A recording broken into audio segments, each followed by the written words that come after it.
CM Jagan పై దాడి YCP నాటకమని విమర్శించారు TDP నేత గోరంట్ల బుచ్చయ్య చౌదరి. సానుభూతి ఓట్ల కోసం వాళ్లే గాయం చేసుకుని ఉంటారని సంచలన వ్యాఖ్యలు చేశారు ఆయన. ప్రతిగా స్ట్రాంగ్ కౌంటర్ ఇచ్చారు సజ్జల. నిరాధార ఆరోపణలు చేసేవాళ్లు రాళ్లతో కొట్టించుకుంటారా అని ప్రశ్నించారు ఆయన. 6 నెలల పిల్లాడు రాయేసి కొట్టాడు, ముఖం మీద ముక్కు మీద అన్నిటి మీద దెబ్బలు తగిలినాయి.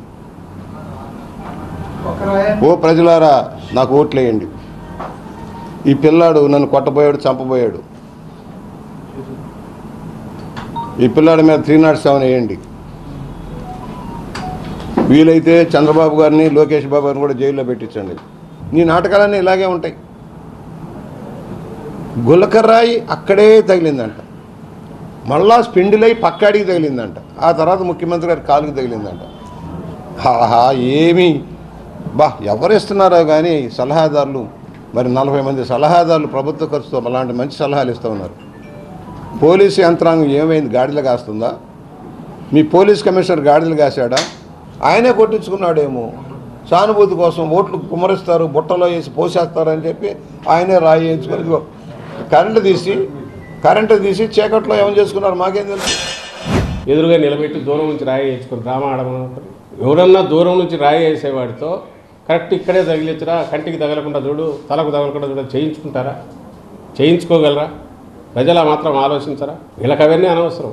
మరి ఏ ఆధారంతో వీళ్ళు ఇట్లా మాట్లాడుతున్నారు? ఆధారం కాదు, ప్రాతిపదిక లేదు, ఏం లేదు. వీళ్ళు డ్రామాలు ఆడే అలవాటు వీళ్ళకు ఉంది. వీళ్ళకు జనంలో ఆధారణ లేదు. జగన్మోహన్ రెడ్డి గారు విపరీతంగా వస్తుంది. సో దాన్ని తట్టుకోలేకపోతున్నారు. ఆయనకు అవసరం లేదు ఏది డ్రామా ఆడాల్సిన అవసరం. ఎందుకంటే ఇంకా మించి అభిమానం అనేది గతంలో కంటే ఇంకా ఎక్కువ మించి కనపడుతుంది. డ్రామాలు వేసే అలవాటు లేదు. దానికి ఆయనే సాక్ష్యం. తన గాయం తగిలింది కూడా బయటకు ఎక్స్ప్రెస్ చేయలే, కనీసం ఆ బ్లడ్ కూడా కనపడనిలే. ఇప్పుడు లేదు, 19లో చేయలే. మరి ఏ బేసిస్ మీద అంటారు? పోనీ రాయితో ఎవడన్నా దూరం నుంచి కొట్టించుకుంటారని మళ్ళీ ప్రశ్నిస్తున్నాను. వీళ్ళల్లో మాట్లాడే వాళ్ళ మనిషినే పెట్టి కొట్టించుకోమనండి. దూరం నుంచి కొట్టించుకుంటారా? కొట్టించుకొని డ్రామాని రుజువు చేయమనండి. అది జరగని పని వాళ్ళకు తెలుసు. ఎందుకు ఇవన్నీ అంటున్నారంటే భయపడుతున్నారు, బాగా భయపడుతున్నారు. అయిపోయింది ఇంకా ఈ ఎన్నికల్లో అడ్రస్ గల్లంత అయిపోతుంది. వీళ్ళ డ్రామాలు వీళ్ళకున్నాయి అలవాటు. ఇప్పుడు కూడా వాళ్ళు డ్రామాలు వేస్తున్నారు, నటిస్తున్నారు.